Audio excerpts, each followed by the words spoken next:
Hola chicos, ¿cómo están? El día de hoy les traigo una nueva clase. Veríamos ya la última parte como de antibióticos.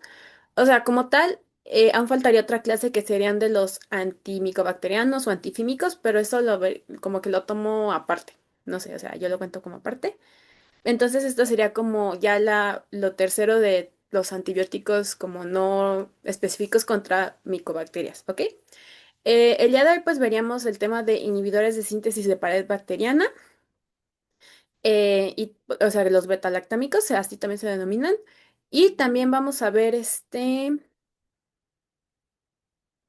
los inhibidores de la topoisomerasa, que son bueno, se llaman fluoroquinolonas. Y ya, o sea, sería un tema, las quinolonas son un tema bastante rápido, cortito. Lo más extenso serían los inhibidores de síntesis de pared, porque son varios, incluyen las penicilinas, cefalosporinas, carbapenémicos y los glucopéptidos como la vancomicina, ¿ok? Y vamos a ver un poquito la síntesis del peptidoglicano para que puedan entender un poco más cómo es que funcionan los antibióticos.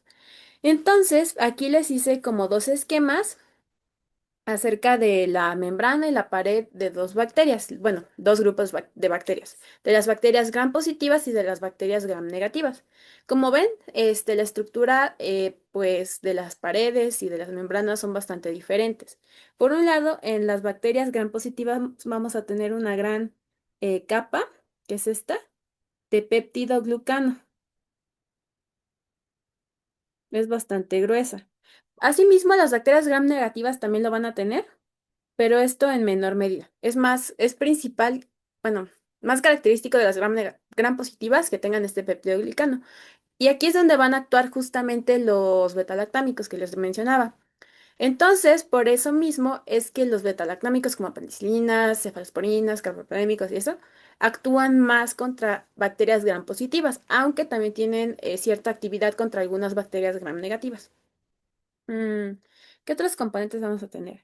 Bueno, vamos a tener bueno, la membrana plasmática, que es esta de aquí, membrana plasmática, igual acá. Pero en el caso de las bacterias gram negativas vamos a tener una membrana plasmática interna, que sería esta, y una membrana plasmática externa. Voy a ponerle como MP externa, a diferencia de las bacterias gram negativas. Asimismo, vamos a tener diferentes componentes. Aquí vamos a tener un lípido muy importante, que es el lípido A, que lo puse de verde, en las bacterias gram negativas. Y asimismo vamos a tener entre las dos membranas, tanto plasmática externa como interna, el espacio periplasmático o periplásmico, que es este de aquí. Espacio periplásmico. No me cupo muy bien, pero bueno. Entonces, esos son algunos componentes. Ahora vamos a tener en la membrana plasmática interna de las gram negativas y de la gram positivas, vamos a tener una proteína muy importante que es la proteína transportadora de penicilinas, que ahorita la vamos a ver un poquito más a detalle. Y pues la van a tener ambas bacterias. Ahora, aquí les dibujé como unas tipo, como Pac-Mans, por así decirlo, o sea, bueno, se parecen o tienen la forma como de un Pac-Man. Y estas van a ser unas enzimas muy importantes denominadas beta lactamasas. Y básicamente lo que van a hacer estas enzimas es que van a degradar al antibiótico, a los betalactámicos. Entonces, las betalactamasas son un mecanismo de resistencia que tienen las bacterias contra las penicilinas y así. ¿Ok? Y si ven, lo tienen tanto las bacterias gram positivas como las gram negativas.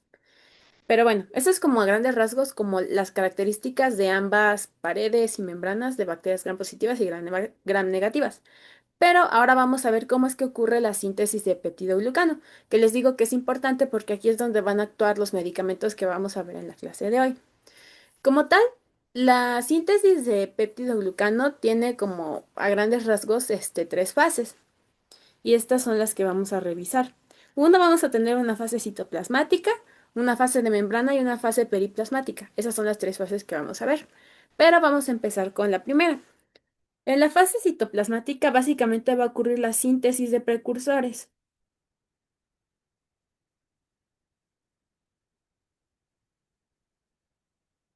Y aquí se van a formar como los monómeros básicos del peptidoglucano. Y vamos a empezar con algo denominado NAG, que es N-acetilglucosamina. N-acetilglucosamina. Y enzimas, pues, del citosol van a transformar este N-acetilglucosamina en otra molécula llamado NAM, que es ácido N-acetilmurámico. N-acetilmurámico. ¿Ok? Entonces, N-acetilglucosamina va a pasar a N-acetilmurámico por medio de enzimas. Ahorita pues no nos interesa mucho saber qué enzimas, pero para que sepan qué es lo que ocurre a nivel del citoplasma. Ahora, a este N-acetilmurámico se le van a unir 5 aminoácidos. Los voy a poner, a ver, voy a mover este para acá. Les decía, se van a unir 5 aminoácidos, los cuales van a ser los siguientes. Primero se le va a unir este aminoácido verdecito, que es la L-alanina. Luego se le va a unir este que es amarillito, que es el D-glutamato. Luego uno moradito, que es la L-lisina. Y se le van a unir dos aminoácidos, que voy a poner de color naranja, que es la D-alanina. ¿Ok? Entonces, otra vez. Vamos a empezar con N-acetilglucosamina, que va a transformarse por medio de enzimas citoplasmáticas a N-acetilmurámico. Y a este N-acetilmurámico se le van a unir 5 aminoácidos, los cuales van a ser L-alanina, de glutamato, L-lisina y de alanina. ¿Ok? Eso es como lo primero que ocurre. Mm, ¿Qué más? Bueno, eso con respecto a la síntesis, bueno, a la fase citoplasmática. ¿Ok? Luego vamos a pasar a una segunda fase, que es la fase de membrana, que básicamente lo que va a ocurrir es que va a haber un empaquetamiento. Bueno, lo voy a escribir. Empaquetamiento de los precursores y su transporte. Eso es lo que va a ocurrir. Y aquí vamos a tener igual tres componentes. En primer lugar, vamos a tener de mismo modo a nuestro N-acetilmurámico. También vamos a tener a nuestra N-acetilglucosamina. Y vamos a tener a un transportador en la membrana que va a ser el bactoprenol. Lo puse como de color como aqua azulito. Bactoprenol. Y este va a estar, como les decía, en la membrana. Lo que va a ocurrir es que la molécula N-acetilmurámico junto con sus 5 péptidos, que aquí, bueno, aminoácidos que como tal, bueno, se los voy a pegar de una vez. Mm, para que no digan, ay, ¿dónde se fueron los aminoácidos? Los voy a pegar. Mm, bueno, aquí está. Va. Bueno, nuestro N-acetilmurámico junto con sus aminoácidos se van a unir a este transportador, al bactoprenol, en la membrana plasmática. Y después al N-acetilmurámico se le va a unir el N-acetilglucosamina, se le va a unir, o sea, van a quedar como pegaditos. Y asimismo, el N-acetilglucosamina se va a unir al bactoprenol. Cuando se une este N-acetilglucosamina al bactoprenol, lo que va a suceder es que, como les decía, este va a ser un transportador y va a favorecer que estos dos precursores del peptidoglucano pasen a la cara externa de la membrana plasmática, o sea, pasen de este lado a este lado, ¿ok? Ahorita no lo voy a poner así súper bien porque no quiero como que se encimen, entonces, a ver, lo voy a poner aquí más abajo. Entonces aquí, N-acetilglucosamina se une a bactoprenol, luego se le une, digo, N-acetilmurámico, se une a bactoprenol junto con sus 5 aminoácidos. Y luego N-acetilglucosamina se va a unir al N-acetilmurámico y se van a transportar hacia la cara externa de la membrana, ¿ok? Eso es lo que va a ocurrir en la fase de membrana. Entonces ya tenemos dos fases. Fase citoplasmática, que es donde se forman los precursores, y la fase de membrana es donde pues, se empaquetan los precursores porque pues, ya quedan unidos en acetilmurámico y en acetilglucosamina y se transportan a la cara externa de la membrana. ¿Ok? Del citosol pasan al exterior. Y esa fue la fase de membrana. Y ya por último, vamos a tener a la fase periplasmática, que para el tema de hoy esta va a ser como la fase más importante, porque aquí es donde van a actuar los antibióticos que vamos a ver. Entonces, ya vimos que primero tuvimos nuestra fase citoplasmática aquí en el citosol, donde se formaron los precursores. Luego se transportaron hacia la cara externa de la membrana mitocondrial, digo, membrana mitocondrial, de la membrana plasmática, perdón, por medio del bactoprenol, y aquí quedaron nuestros precursores unidos, ¿ok? Esto es justo lo que estuvimos viendo. Ahora, lo que va a ocurrir en la fase periplasmática va a hacer lo siguiente, va a haber una fase o sea, como se va a dividir en dos fases la fase periplasmática, que va a ser una fase de polimerización, que también se denomina transglucosilación, y aquí es donde van a actuar los glucopéptidos como la vancomicina. Ahorita los vamos a ver. Y vamos a tener otra segunda fase, que es el entrecruzamiento, que también se denomina como transpeptidación. Y aquí es donde van a actuar los betalactámicos. Entonces, de una vez como que se los voy a anotar. Aquí actúan los betalactámicos, que son cefalosporinas, carbapenémicos y penicilinas. Y en la transglucosilación van a actuar los glucopéptidos, que es la vancomicina, que ahorita los vamos a ver. Entonces, ¿qué es lo que va a ocurrir? Una vez que ya se transportaron el N-acetilmurámico con sus 5 aminoácidos y el N-acetilglucosamina, va a haber unas enzimas llamadas glucosiltransferasas o transglucosilasas, que es las que las dibujé como de un color rosita, o sea, esta enzima, esta, es la eh, transglucosilasa.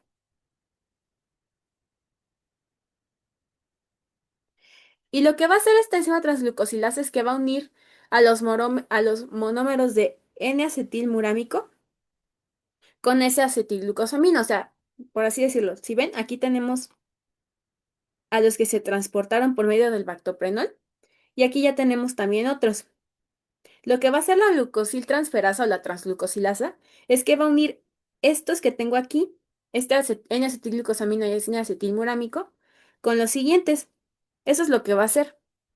Y va a formar así eh, cadenas glucosídicas. Entonces, la transglucosilasa lo que va a hacer es que unen monómeros de N-acetilglucosamina y N-acetilmurámico uno tras otro. Y al hacer esto, va a formar largas cadenas. Forma cadenas glucídicas. ¿Ok? Entonces, aquí se ve que ya por medio de la glucosiltransferasa se está formando una cadena. ¿Ok? Eso es lo que hace la transglucosilasa, que es la transglucosilación. Y luego ya vamos a tener, bueno, y es la fase de polimerización, también se denomina de la siguiente forma. Luego vamos a tener el entrecruzamiento, también denominado transpeptidación. Y esta va a llevarse a cabo por otra enzima, que es la transpeptidasa. Mm, ¿Qué pongo esta? Por la transpeptidasa, que es justamente la que estoy esquematizando aquí. Entonces, lo que va a ocurrir en la transpeptidación es que ya habíamos visto que en el N-acetilmurámico van a estar unidos 5 aminoácidos. Bueno, dos D-alanina, una L-lisina, una D-glutamato y una L-alanina, ¿ok? Vamos a tener esos 5 aminoácidos. Lo que va a hacer la transpeptidasa es que va a unir a los aminoácidos. A ver, se los voy a anotar. Une a los aminoácidos. Cuando escriba AA es aminoácidos. D-alanina que es el que había puesto de naranjita, y L-licina por medio de puentes de glicina, que son estos que esquematicé de color agua, por medio de puentes de glicina. Eso es lo que va a hacer, ¿ok? Entonces, la transpeptidasa une a los aminoácidos de alanina y L-licina por medio de puentes de glicina. Sin embargo, como vemos aquí, vamos a tener a dos de alaninas, ¿no? O sea, tenemos dos de alaninas.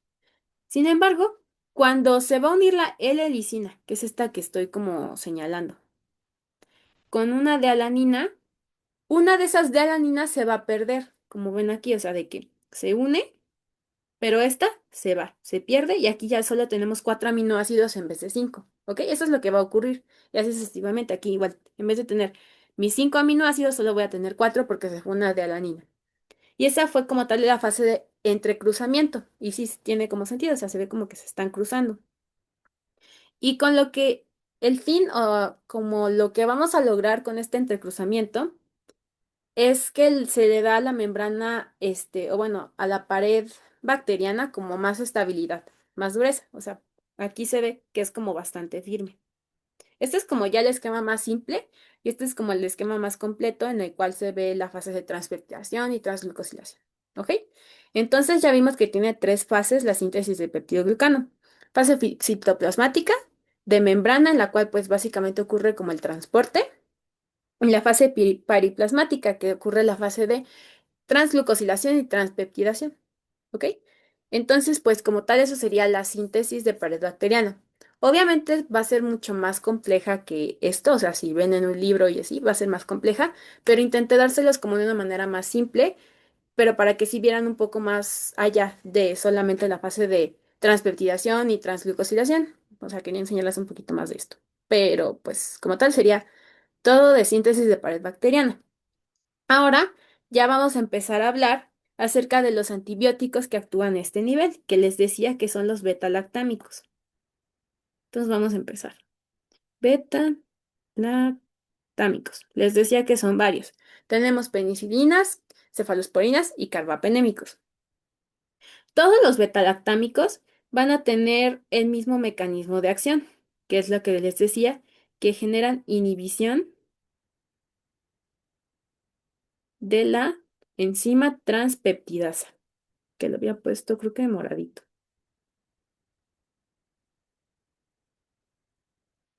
Y básicamente esta inhibición ocurre por medio de acilación, por si se los llegan a preguntar. Entonces, si les preguntan mecanismo de acción de betalactámicos y no les viene inhibición, pero les viene acilación de la transpeptidasa, pues esa sería la respuesta. Y básicamente eso es lo que hace. Y como tal, la transpeptidación sería el último paso de la síntesis de pared bacteriana. Entonces, igual si les preguntan, ¿qué es lo que ocurre al dar un betalactámico? Pues la respuesta también podría ser, inhiben el último paso de la síntesis de pared bacteriana, que pues es la transpeptidación. ¿Ok? Ahora, ¿qué mecanismos de resistencia generan las bacterias contra estos medicamentos? Pueden generar alteraciones en la proteína de unión a penicilina, que PBP creo que es Penicillin Binding Protein, según yo, que pues básicamente como que hay veces que en los libros o en algunos textos como que los toman muy, como sinónimos de la transpeptidasa. Entonces, pero ese es un mecanismo de resistencia, alteraciones en la proteína de unión a penicilina.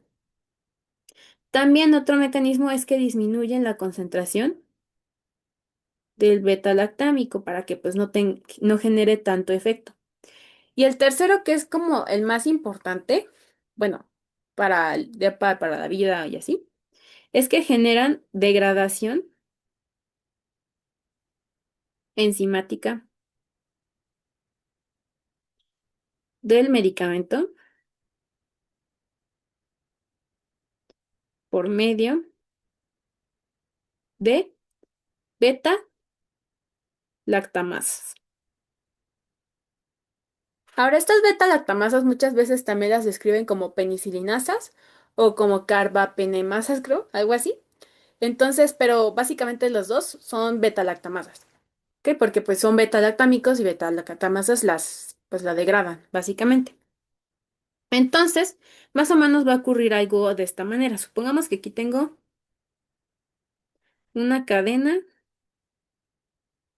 de peptidoglicano. ¿Ok? Y pues supongamos que aquí voy a administrar un beta-lactámico. Sin embargo, como les había esquematizado aquí, vamos a tener a nuestras enzimas beta-lactamasas, que ahorita las puse de azul. Y lo que van a hacer es que se van a unir o van a atrapar, por así decirlo, al beta-lactámico, o sea, se unen. Y al unirse, lo van a degradar, o sea, ya no va a servir, lo van a degradar. Es como si lo comieran, lo trituraran y ya no sirve. Eso es lo que hacen las beta-lactamasas. Entonces, pues, al dar este medicamento y hay resistencia por medio de beta-lactamasas, pues no va a hacer nada la penicilina, la cefalosporina y así.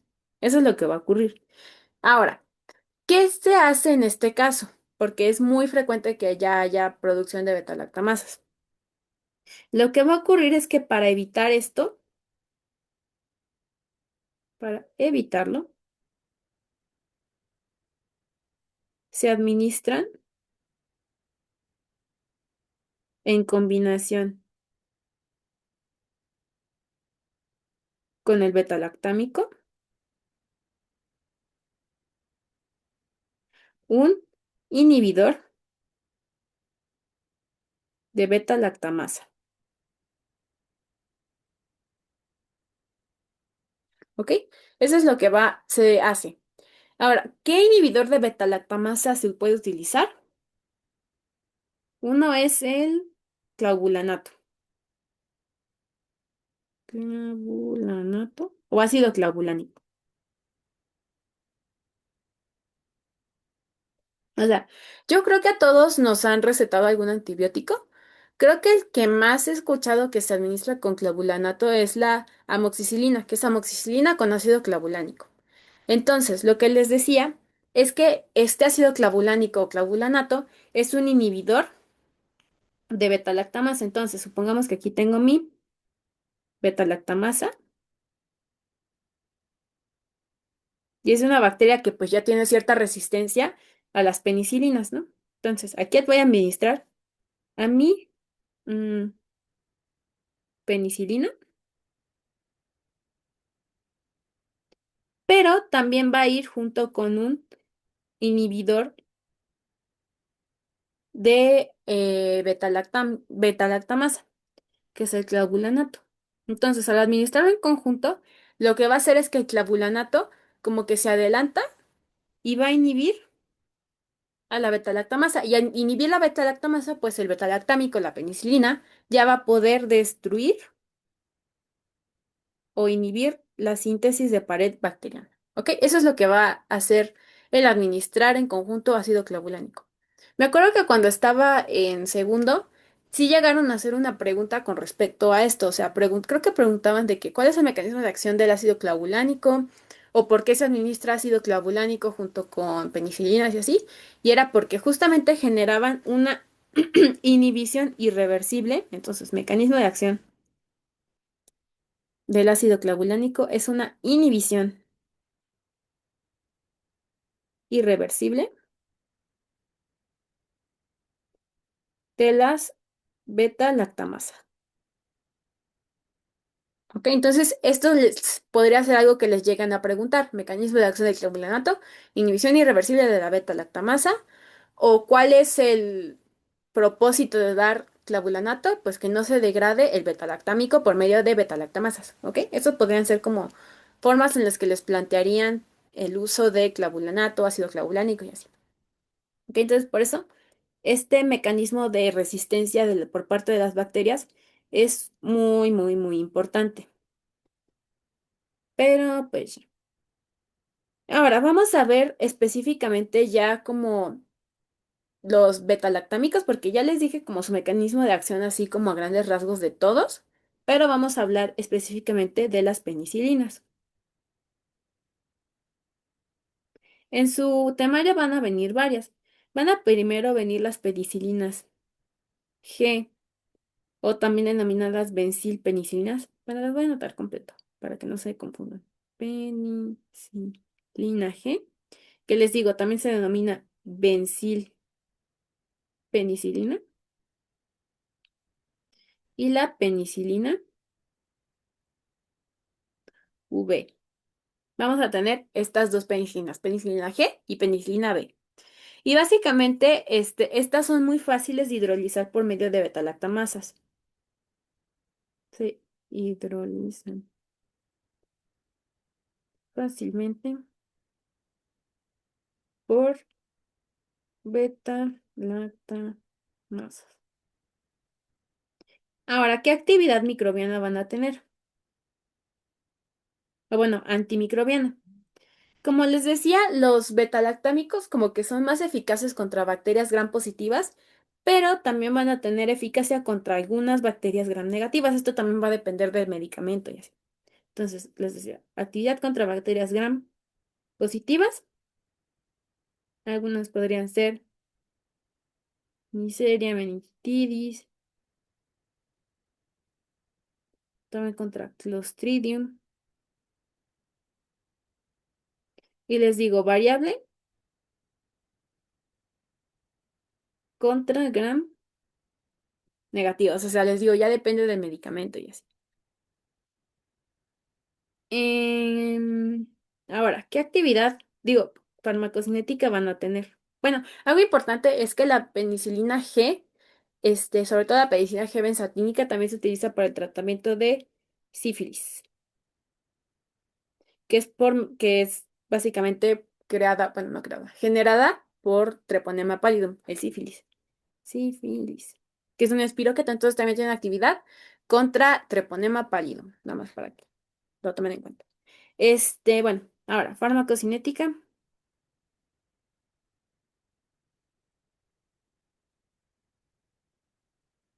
Con respecto a la penicilina G, o sea, las voy a poner como juntas para ver cada una de sus características. Entonces, con respecto a su absorción, bueno, la penicilina G en primer lugar va a ser parenteral.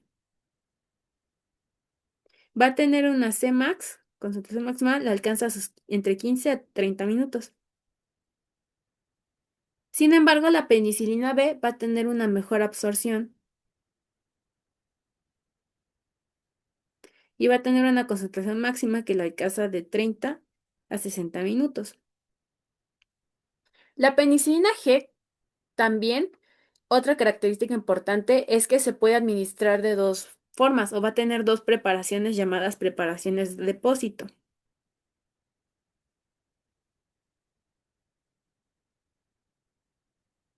que van a ser la procaínica y la benzatínica. ¿Y qué es lo que hacen estas preparaciones de depósito? Básicamente es que aumenta el tiempo del efecto, hace que dure más tiempo. Y esto es importante, creo que igual lo preguntaron hace 2 años, de que qué penicilina se podía administrar como penicilina benzatínica. Y entonces te decía penicilina G, penicilina B y dicloxacilina, algo así.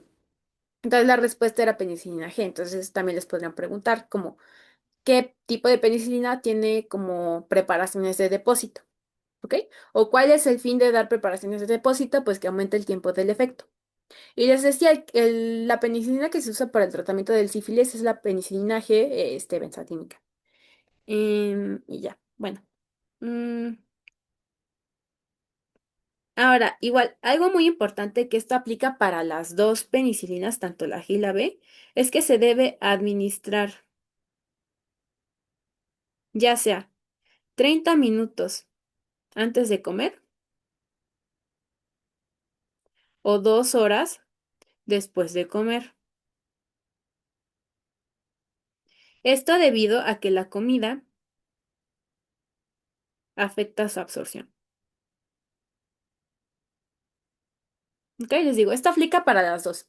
Y se lo subrayo porque a lo mejor, esto siento que sí es preguntable. Es que me acuerdo que cuando yo estaba en tercer bloque, porque antes ponían de que todos los antibióticos, antiparasitarios, antivirales en uno mismo, Sí llegaron a preguntar cosas de farmacocinética, como de cuál se desactiva en medio ácido, bueno, cosas así. Igual, cómo afecta la comida, la absorción de tal medicamento, cosas así. Entonces, por eso sí se los subrayo, por si se los preguntan. ¿Y qué más? Bueno, eso es de absorción. Ahora, con respecto a la distribución, igual esto ya va a aplicar para las dos penicilinas. Es que se distribuye a todo el cuerpo, menos al líquido cerebroespinal, pero esto en situaciones normales. Sin embargo, sí puede alcanzar concentraciones en el líquido cerebroespinal cuando hay inflamación meningia.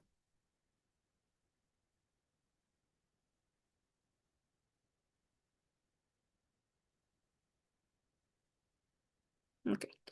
Ahora, de su metabolismo, va a dar un metabolito que va a ser el ácido penicilinoico.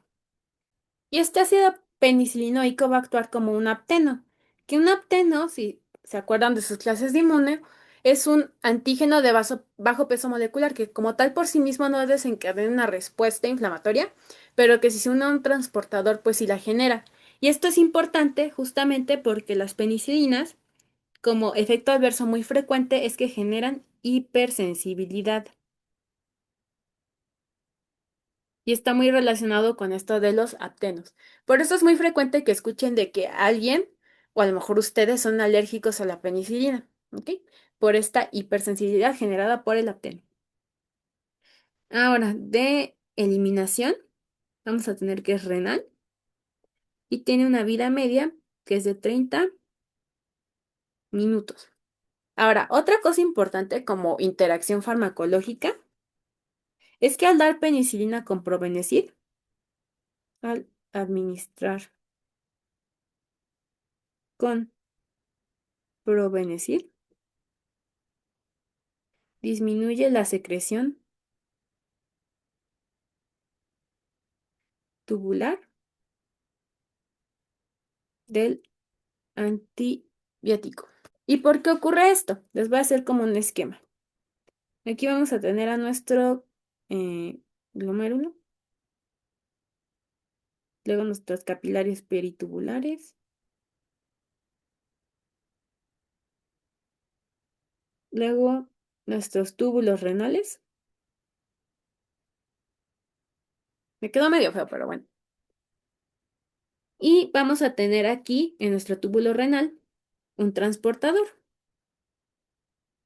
Este transportador va a ser el OAT 1 y 3. Y básicamente lo que va a ocurrir es que, pues les decía que la penicilina se elimina por vía renal. Entonces aquí vamos a tener la penicilina. Una parte pues se va a filtrar, pero otra parte pues se va a seguir por aquí, por los capilares peritubulares, para que se pueda secretar. Que recuerden, bueno, es que tenemos la filtración, secreción y reabsorción. Por medio de la secreción va a pasar la sustancia de la sangre, o bueno, de los capilares peritubulares, al túbulo renal o a la luz, o a la orina. ¿Ok? Y esto va a ocurrir por medio del transportador OAT 1 y 3. Sin embargo, cuando está alguien tomando Probenecid, creo que no estaba grabando. O bueno, no me acuerdo qué fue el último que no se grabó algo. Entonces voy a repetir lo del Provenecid. Entonces, una disculpa si se vuelve a repetir en el video, pero no me acuerdo qué fue el último en grabarse. Bueno, entonces les decía que si tú administras Provenecid junto con la penicilina, lo que va a ocurrir es que no se va a eliminar tan rápido, o sea, va a retrasar su eliminación. O sea, lo voy a escribir aquí, el Provenecid retrasa la eliminación de la penicilina. Entonces, vuelvo a explicar. Les decía que la penicilina se elimina por vía renal. Entonces, vamos a tener aquí nuestra penicilina. Una parte pues se va a filtrar y otra parte se va a secretar, que recordemos que la secreción es el paso del medicamento de la sangre de los capilares peritubulares hacia la luz del túbulo renal, o sea, hacia la orina. ¿Ok? Entonces, para que ocurra esta secreción, es necesario de la presencia de un transportador que va a ser, o bueno, dos transportadores que van a ser el OAT1 y el OAT3. Entonces, por medio del OAT1 y OAT3, la penicilina va a pasar de la sangre hacia la orina y pues ya se va a eliminar. Sin embargo, cuando alguien está tomando Probenecid, que el Probenecid se utiliza básicamente para el tratamiento de la gota, o también se puede utilizar para aumentar la eficacia de ciertos fármacos, lo que va a ocurrir es que el Probenecid va a bloquear a este transportador. Entonces, si yo bloqueo este transportador, el medicamento no se va a secretar y por ende no se va a eliminar tan fácilmente porque va a seguir circulando en la sangre. ¿Ok? Por eso es que el Probenecid retrasa la eliminación de la penicilina y pues sí, de cierto modo puede aumentar su eficacia al aumentar el tiempo en el que permanece en el cuerpo. ¿Ok? Entonces, eso es como una interacción importante que a lo mejor se los pudieran preguntar, porque me acuerdo que mi profesor sí lo mencionaba mucho esto del Probenecid y eso con todo y que pues nunca vimos ese medicamento en el temario, sí lo mencionaba. Igual en el Goodman sí viene también lo del Probenecid, entonces pues sí es algo pues importante.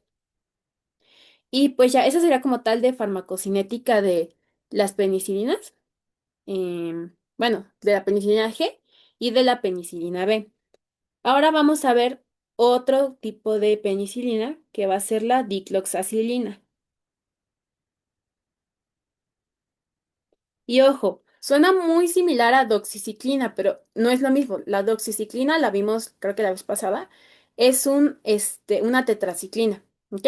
Es un inhibidor de la síntesis de proteína, específicamente de la subunidad 30S, ¿ok? Entonces, uno es doxiciclina y la otra es dicloxacilina. Es muy confuso. De hecho, cuando estábamos en neurología, como que a nuestro doctor le gustaba mucho el tema de antibióticos, y así, sobre todo para IBUS, infecciones de transmisión sexual y así. Nos hizo una pregunta justamente de que el tratamiento para tal enfermedad es dicloxacilina y entonces sus exámenes eran de verdadero o falso, no sé. Y entonces si te equivocabas, te restaba 2 puntos. Si no respondías nada, no te restaba nada. Bueno, uno, o sea, como que no te contaba esa pregunta. Y si la tenías bien, pues tenías un punto más.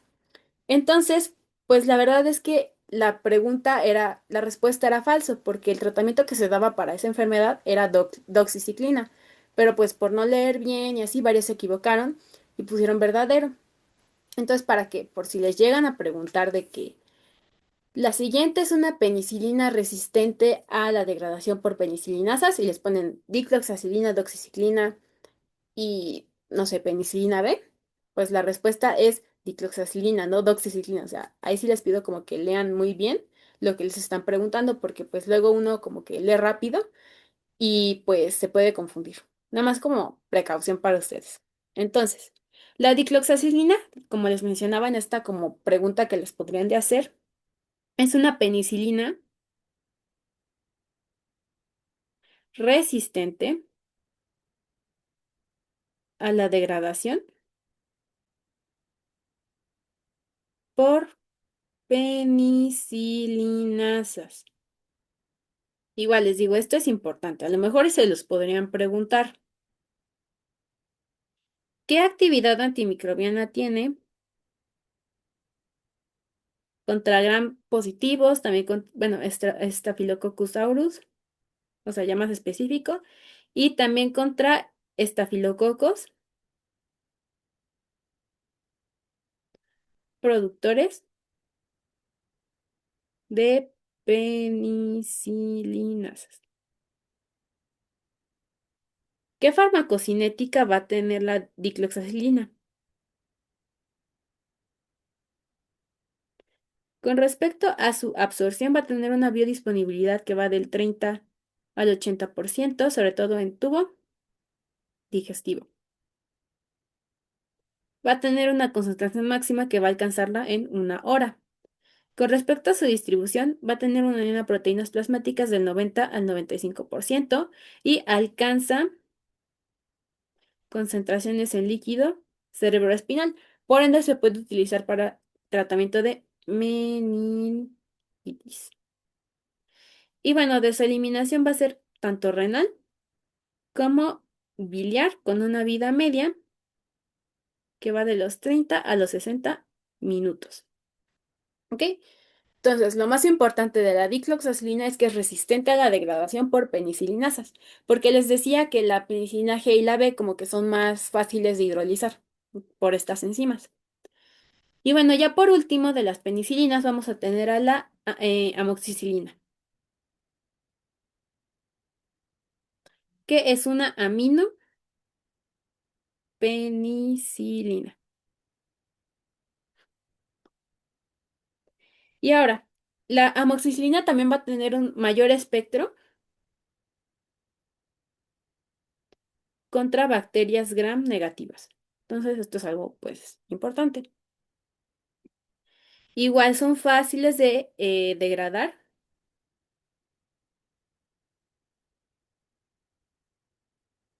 por las beta-lactamasas. Por eso hay que administrar junto con ácido clavulánico. ¿Ok?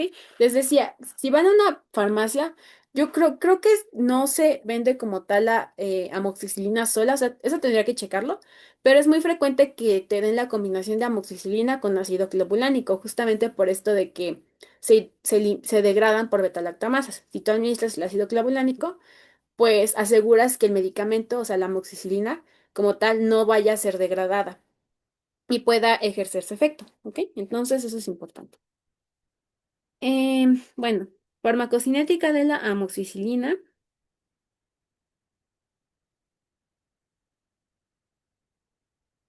De la absorción importante es que es estable en medio ácido. Va a tener una unión a proteínas del 20%. Su eliminación va a ser renal, con una vida media más o menos de 80 minutos.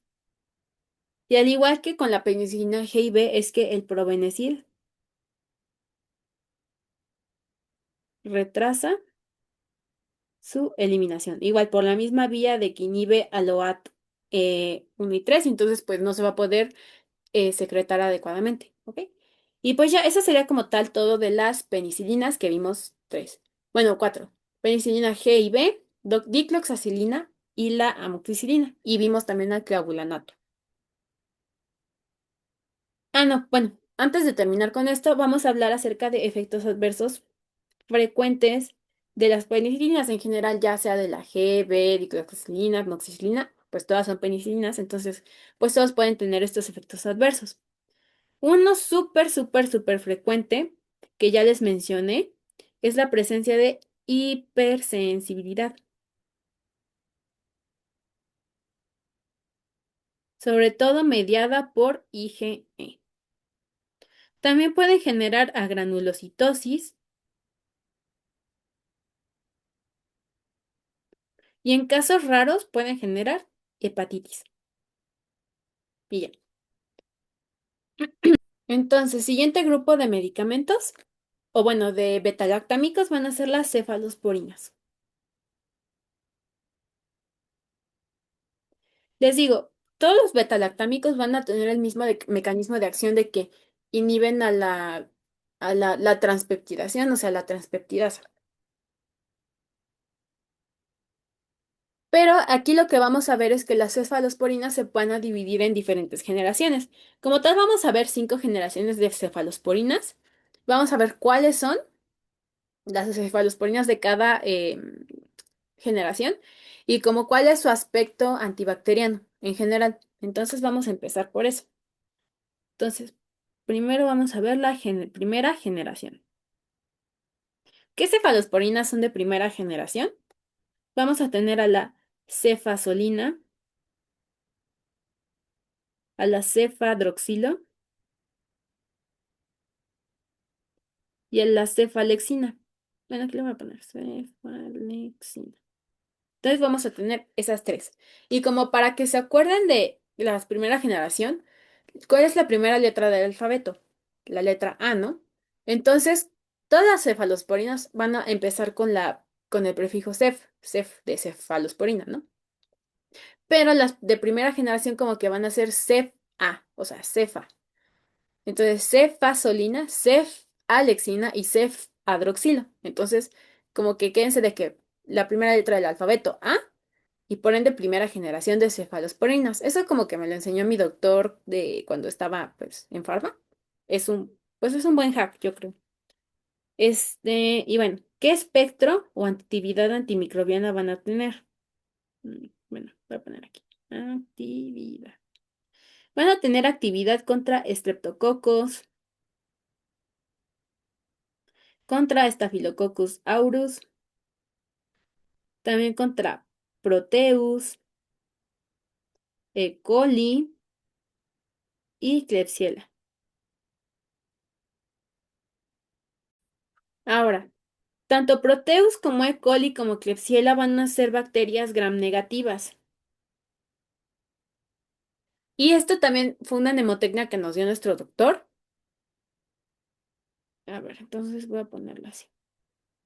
Nos decía que pues las cefalosporinas de primera generación iban contra PEC. P de Proteus, E de E. coli, o sea, las C minúsculas de E y coli, y K de Klebsiella. Entonces, esas son como las bacterias gram negativas contra las cuales las cefalosporinas de primera generación tienen actividad. Y les digo, también contra Streptococcus y Staphylococcus, eso, pero son pues gram positivas, ¿ok? Entonces, también tienen actividad contra gram positivas porque recuerden que pues las bacterias que más peptidoglucano tienen son las bacterias gram positivas, pero tiene actividad contra este tipo de bacterias gram negativas, contra PEC, o sea, Proteus, E. coli y Klebsiella. Siguiente generación va a ser la segunda generación. Vamos a tener dos, que es la cefuroxima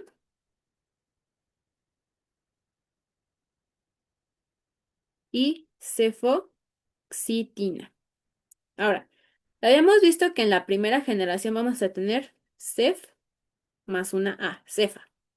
Ahora, en la segunda generación vamos a tener la cef más una o una U. Que pues la verdad, como para que se quede, como se les quede, como que la O y la U son como muy similares, es como si la U fuera una O incompleta, entonces segunda generación O. Cefuroxima, cefoxitina, ¿ok? Y bueno, ¿qué espectro antibiótico van a tener? Igual, el mismo que los de primera generación, pero también van a tener actividad contra Haemophilus influenza y contra Moraxella catarrhalis. Y ya, ok. Ese es el espectro de las de segunda generación. Igual algo importante es que son más resistentes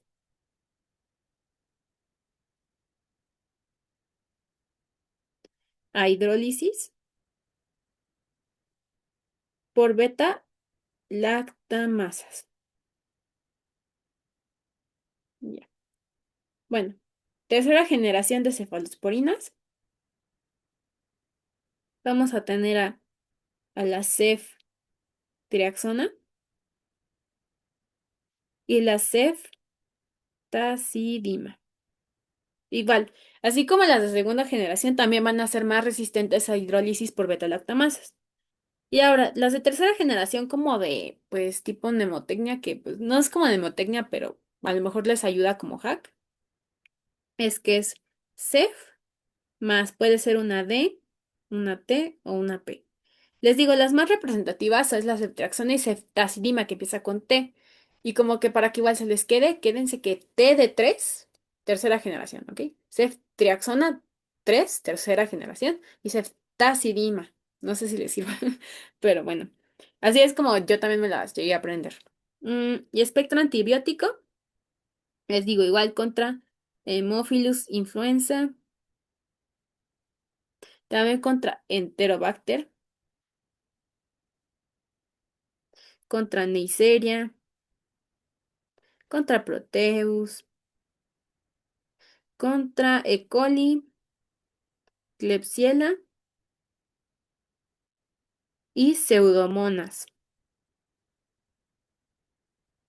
Entonces, Así como habíamos tenido de nuestra primera generación a PEC, de Proteus, E. coli y Klebsiella, aquí vamos a aumentar esta como, pues sí, mnemotecnia, algo así, por gen PEC, que les digo, igual son eh,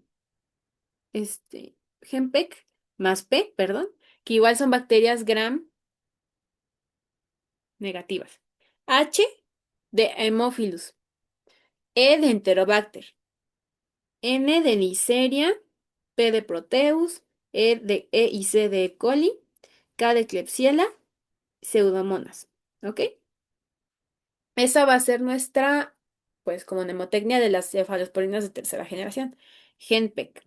Como ven, conforme vamos avanzando de generación, como que vamos a tener un espectro mayor contra bacterias gram negativas. Y ahora, cefalosporinas de cuarta generación, vamos a tener a cefepime y cefpirome. Entonces aquí va a ser como cef más P y M. CFPIM, o sea, cefepime y cefpirome, las de cuarta generación. Igual, estas van a ser como, por así decirlo, de último recurso. Ay.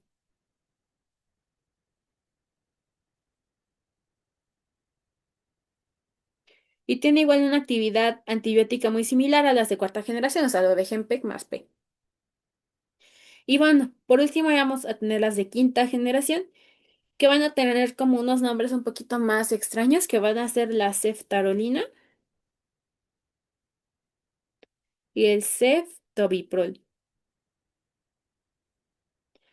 Les digo, tienen nombres más como peculiares. De hecho, ceftarolina me suena como Carolina un poco, pero bueno.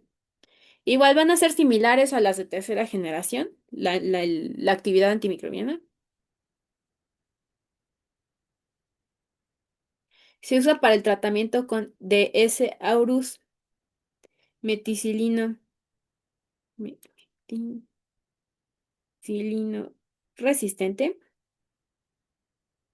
pero importante, no tiene actividad contra pseudomonas, no contra pseudomonas. Ok.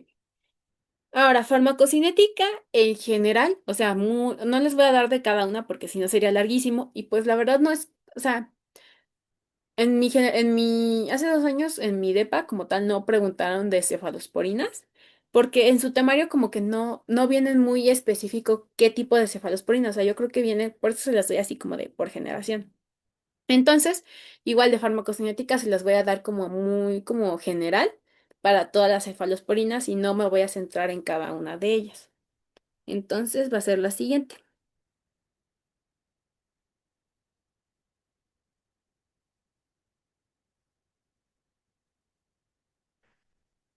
Con respecto a su absorción y como vía de administración, las de primera generación van a administrarse por vía parenteral. Las de segunda generación van a administrarse por vía oral porque son estables en medio ácido. Y las de tercera generación igual se administran por vía parenteral. Con respecto a su distribución, pueden atravesar la barrera hematoplacentaria y alcanzan concentraciones en el líquido cerebroespinal en meningitis, o sea, cuando hay inflamación meningia. Con respecto a su eliminación va a ser renal y biliar. Sobre todo biliar, la ceftriaxona.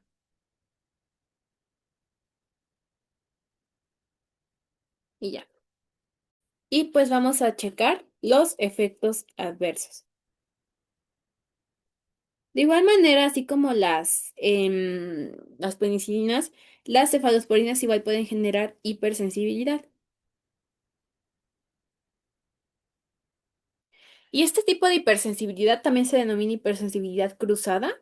O sea, quiere decir que si tú eres alérgico a las penicilinas, como son pues igual betalactámicos, son muy similares estructuralmente, también puedes desarrollar hipersensibilidad a las cefalosporinas, con todo y que son otro grupo de antibióticos, ¿ok?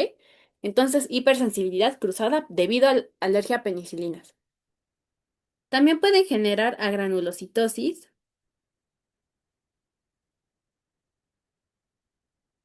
diarrea, también pueden generar ictericia en recién nacidos, debido a que la ceftriaxona, esto es igual como más específico de la ceftriaxona,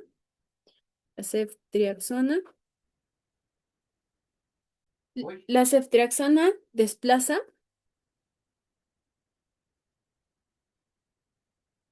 la bilirrubina a la bilirrubina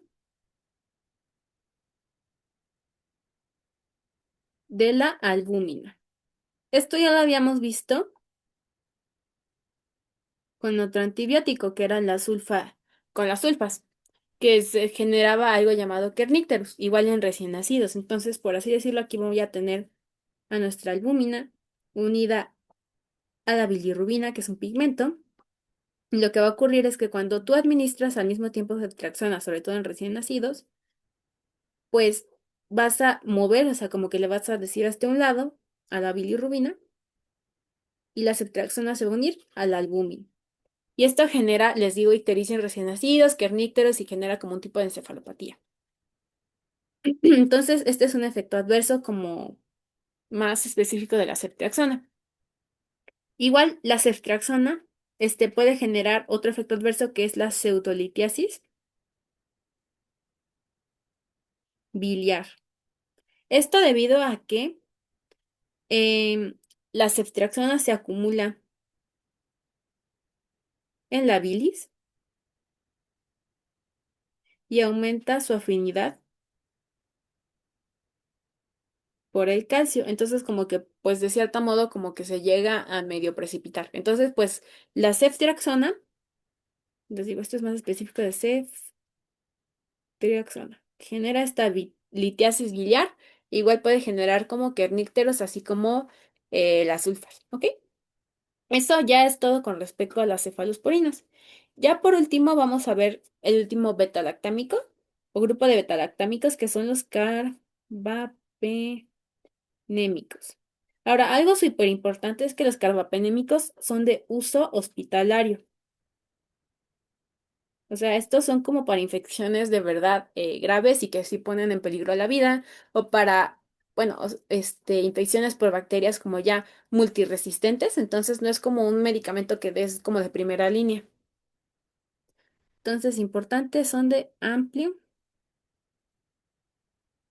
espectro. Me acuerdo que igual hicieron una pregunta de este medicamento, de que qué medicamento se da o en el ámbito hospitalario para, y que es de amplio espectro, algo así decía. Y entonces pues te venían varios medicamentos y no era un carbapenémico, pues esa era la respuesta. Este, debido a es amplio espectro porque es más resistente a hidrólisis por beta lactamasas. Y ya. Ahora, ¿qué carbapenémicos vamos a tener? Uno de ellos va a ser el imipenem. Y algo importante del imipenem es que se da en combinación, se da junto con un medicamento llamado cilastatina. Ahora, lo que va a hacer esta cilastatina es que va a inhibir a la dipeptidasa tubular renal. Y van a decir, ¿y eso qué? O sea, ¿en qué me sirve? Cuando se va a eliminar el imipenem, o bueno, cuando se administra imipenem, vamos a tener a esta enzima que, por así decirlo, como que funciona muy similar a las beta-lactamasas. Pues aquí la voy a esquematizar. Y aquí tenemos a nuestro imipenem. Entonces, lo que hace esta enzima, que la produce el cuerpo, es que se va a unir al imipenem y la va a degradar. Entonces, si la degrada, pues ya el imipenem no va a servir, o sea, no va a ejercer su efecto, no va a durar tanto tiempo en el cuerpo. Lo que va a hacer la cilastatina es que antes de que pues degrade, ay, antes de que la dipeptidasa tubular renal degrade el imipenem, va a inhibirla, va a inhibir esta enzima. Entonces, si la cilastatina inhibe esta enzima, pues va a evitar que se degrade prematuramente el imipenem. Entonces, la función que tiene la cilastatina es que aumenta la vida media del imipenem. ¿Ok? Entonces, por eso es que se administra imipenem junto con cilastatina. Em, Ahora, otros medicamentos que vamos a tener es el meropenem y el ertapenem. De estos, el ertapenem va a tener una vida media más prolongada. Y algo importante es que estos medicamentos no se deben administrar junto con ácido valproico, ya que disminuye sus concentraciones, como habíamos visto por esto del CIPIES. ¿Ok? Entonces, pues, a grandes rasgos, esos son los carbapenémicos. Igual, les digo, como de indicaciones son para, pues, infecciones que sí ponen en riesgo, pues, la vida, o para infecciones que sí sean como por bacterias multiresistentes, porque son de amplio espectro estos antibióticos y que son de uso hospitalario. Les digo, esto fue como algo que llegaron a preguntar y pues ya, eso sería como todo de los beta-lactámicos. Sin embargo, nos falta un grupo más de antibióticos que actúan igual a nivel de la síntesis de peptoglucano, pero se van a denominar como glucopéptidos. Y el que vamos a ver en este caso va a ser la vancomicina. Su mecanismo de acción va a ser el siguiente. Se va a unir al extremo de alanina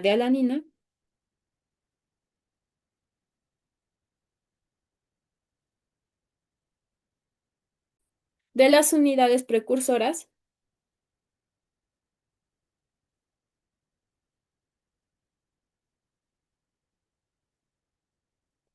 de la pared celular. Y básicamente es que van a inhibir el proceso de transglucosilación. ¿Ok? Eso es lo que van a hacer. Inhiben la transglucosilación. Entonces, vimos que los betalactámicos inhibían a la transpeptidasa, o sea, la transpeptidación. Sin embargo, la vancomicina va a inhibir la transglucosilación, que vimos que esos dos procesos fueron parte del último o de la última fase de la síntesis de pared bacteriana justo aquí, que teníamos el entrecruzamiento o transpeptidación. Aquí actúan los betalactámicos. Y en este caso, la vancomicina inhibe la fase de polimerización o la transglucosilación. Y lo que va a hacer es que se va a unir a este extremo. O sea, se va a unir entre la de alanina, y como que va a obstaculizar este proceso de transglucosilación. Eso es lo que va a hacer la vancomicina. Ujú. Bueno, aquí está. Ahora, ¿qué actividad va a tener la vancomicina? Actividad antimicrobiana. También tiene actividad contra las bacterias gram positivas.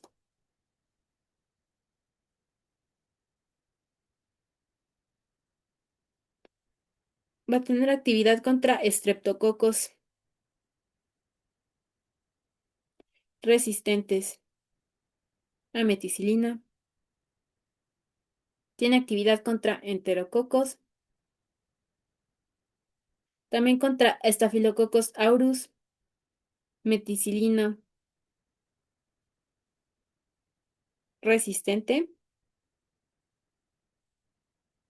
también contra Clostridium difficile, pero es que son resistentes a las bacterias gram negativas. Eso pues es malo. Pero bueno, Los más importantes con los que quiero que se queden es contra Esaurus meticilino resistente y Clostridium difficile, que es el que genera la colitis pseudomembranosa. Aquí van a ser medicamentos de primera elección. Ya. Ahora, farmacocinética de este medicamento.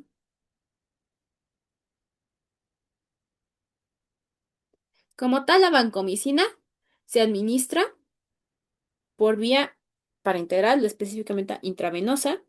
De su distribución va a tener una unión a proteínas del 80% y alcanza concentraciones en el líquido cerebroespinal durante meningitis.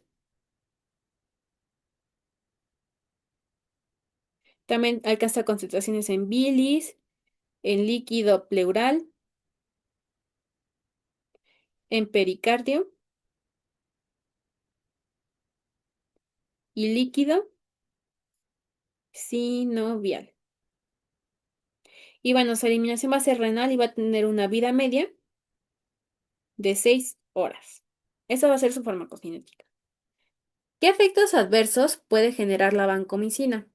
Uno muy importante que igual a lo mejor se les pueden preguntar es que genera un síndrome llamado síndrome del hombre rojo. Como que, no sé, siento que hemos visto que muchos antibióticos generan como tipo pigmentación. Por ejemplo, vimos que el metronidazol y la nitrofurantoína generaban una coloración en la orina como café rojiza.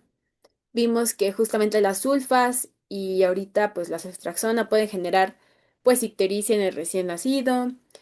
Igual ay, ¿cómo se llama este? El cloranfenicol que genera lo del síndrome del bebé gris y así, o sea, como que siento que los antibióticos a lo mejor se lo pueden aprender así como cuáles generan distintas coloraciones. En este caso, la vancomicina genera el síndrome del hombre rojo. ¿Y por qué se debe este síndrome? Por liberación de histamina de los mastocitos. Entonces, supongamos que aquí tengo un mastocito. Me quedo medio feo, pero. Y si se acuerdan, pues los mastocitos tienen un chorro de gránulos diferentes. Entonces, aquí vamos a tener algunos.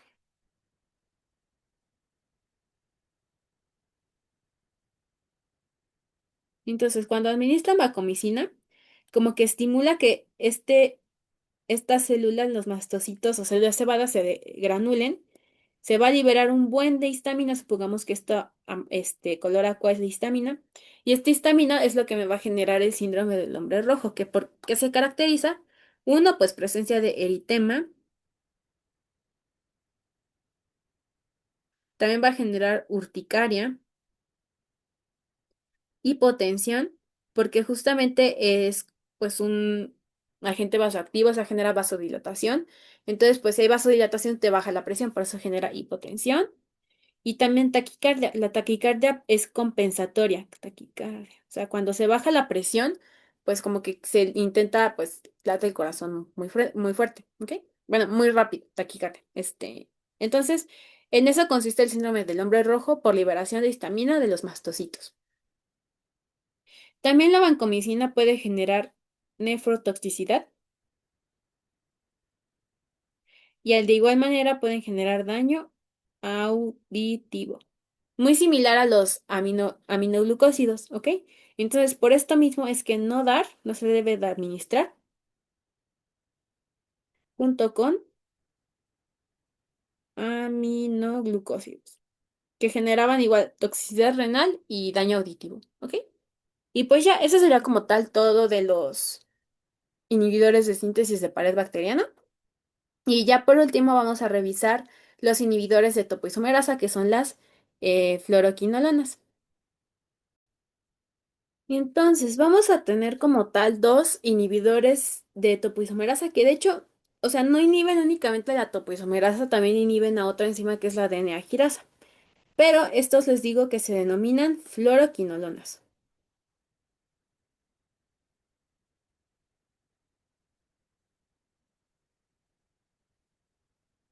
Y los que van a venir en su tamaño van a ser el ciprofloxacino y el levotiracetam. Floxacino. Esos son los que vienen en su temario. Ahora, ¿cuál es su mecanismo de acción? Pues ya se los dije. Es que van a ser inhibidores de la DNA girasa y de la topoisomerasa 4. Ahora, ¿qué es lo que van a generar o hacer estas enzimas a nivel de la bacteria? Si es que se acuerdan un poquito de sus clases de bioquímica, lo que va a ocurrir es que el DNA, pues, bacteriano va a ser circular, o sea, va a ser de esta manera. Ahí.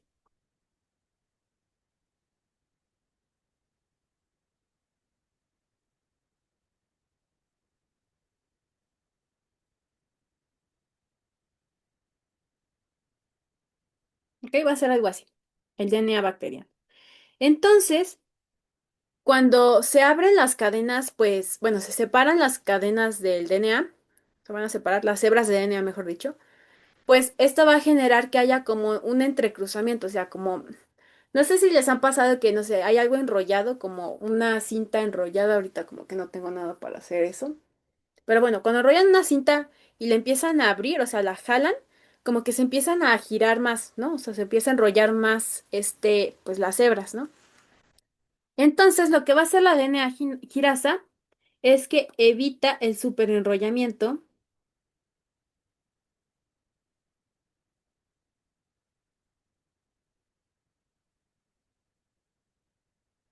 positivo durante la replicación del DNA. Porque les decía, supongamos, aquí pues se abren las hebras y estas se van a empezar a separar.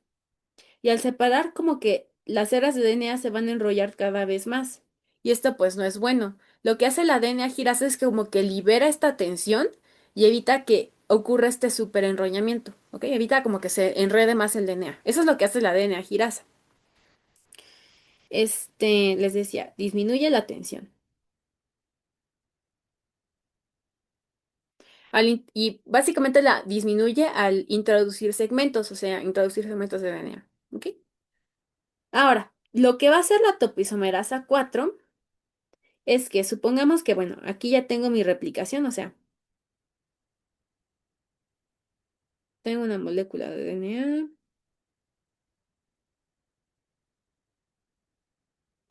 bueno, voy a tener dos, o sea, ya se replicó el material genético. Sin embargo, estos dos DNAs van a estar unidos, o sea, van a seguir unidos.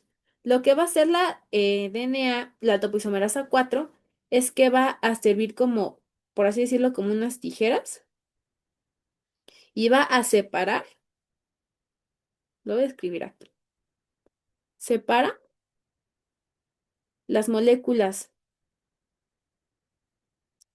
hijas de DNA que están entrelazadas. Y al separar a estas dos hebras, pues ya voy, bueno, a estas dos moléculas de DNA, pues ya se separan y quedan como dos diferentes. Ya no están unidas entre sí. ¿Ok? Entonces, eso es lo que van a hacer estas enzimas. La DNA girasa evita el superenrollamiento positivo, liberando la tensión. Y la topoisomerasa 4 favorece que las dos moléculas hijas de DNA se separen. ¿Ok? Eso es lo que van a hacer estas dos enzimas. Ahora, ¿qué es lo que van a hacer las fluoroquinolonas? Les decía, inhiben a estas dos enzimas. Sin embargo, como que van a tener cierta afinidad o mayor actividad con respecto a una bacteria, bueno, en diferentes tipos de bacterias. A ver, mejor les lo escribo para explicarme mejor. O sea, van a inhibir principalmente a la DNA girasa en bacterias gram negativas y van a inhibir principalmente a la topoisomerasa 4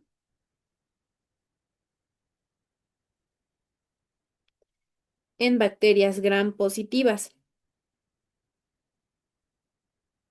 Pues esto quiere decir que si tú tienes una infección por una bacteria gram positiva y das una quinolona, como que van a unirse preferentemente a la topoisomerasa 4 y le van a inhibir más que a la adeneagirasa. Y en cambio, si tú tienes una enfermedad, bueno, una infección dada por bacterias gram negativas y das una quinolona, estas quinolonas van a actuar preferentemente inhibiendo la DNA-girasa más que la topoisomerasa 4. ¿Ok? Eso es como lo que quería decir, como que no me había dado a explicar mejor antes. Pero pues esto podría ser algo que les preguntaran en el DEPA. Ahora, ¿qué mecanismos de resistencia tienen las bacterias contra este tipo de medicamentos? Pueden generar mutaciones en los genes que codifican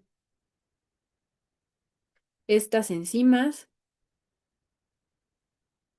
También pueden generar expulsión del fármaco por bombas.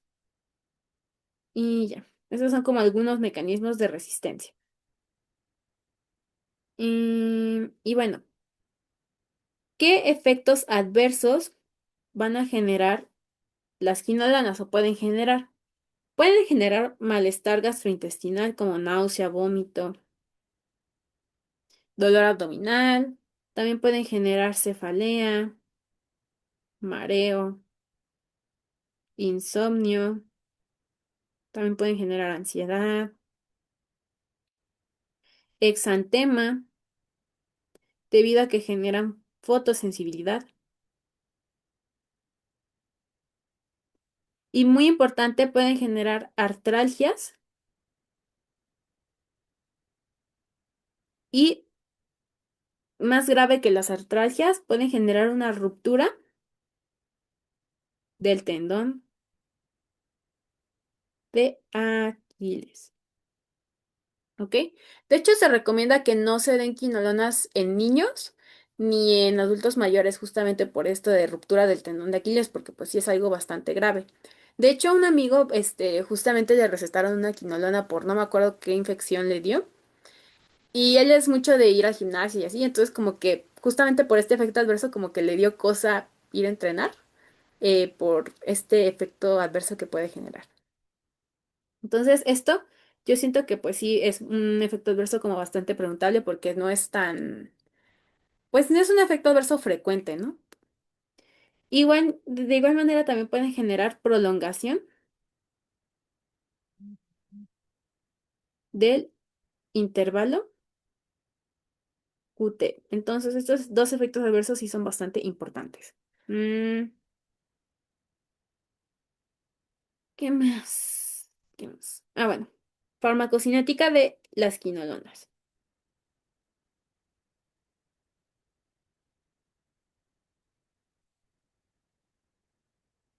Con respecto a su absorción, tiene una concentración máxima que la alcanzan de 1 a 3 horas. De biodisponibilidad es variable. El ciprofloxacino tiene una biodisponibilidad del 70%. Igual, algo muy importante es que pues también tiene un efecto quelante. Ay, me choca esto. Entonces, no se debe administrar junto con cationes divalentes.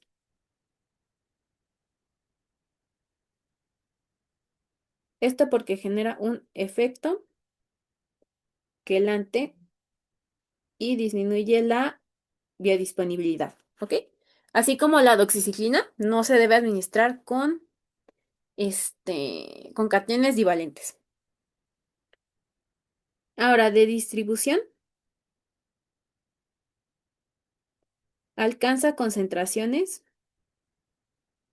en orina, pulmones, heces, próstata. De hecho, se utiliza para el tratamiento de prostatitis, también de infecciones de vías urinarias ya complicadas, este, en bilis y también en células como macrófagos y neutrófilos. Y bueno, de su eliminación es por vía renal y tiene una vida media de 5 horas. Esto también es del ciprofloxacino. ¿Ok? Y pues ya, eso sería como tal todo de las quinolonas. Les dije que era como bastante cortito. De hecho, ya no son fármacos que se usen como tan a menudo. Igual por mecanismos de resistencia, también por los efectos adversos. Entonces, pero para que los conozcan. Em, y pues ya, o sea, eso sería como todo por la clase de hoy. Ya acabaríamos el tema de antibióticos, así como a grandes rasgos, les digo, aún faltan los antifímicos, pero esos ya son como más específicos contra micobacterias. Entonces, pues esto sería todo por la clase de hoy. Espero que les haya gustado, que les haya quedado claro. Igual cualquier duda me pueden escribir. De hecho, como en la descripción del video dejo el Instagram, entonces ahí me pueden preguntar si tienen dudas. Y pues espero que tengan una muy bonita semana, que tengan, pues les salga todo bien en sus depas, porque creo que pues se les juntaron mucho. Y pues ya, eso sería todo por el día de hoy. Entonces los veo en otra clase. Adiós.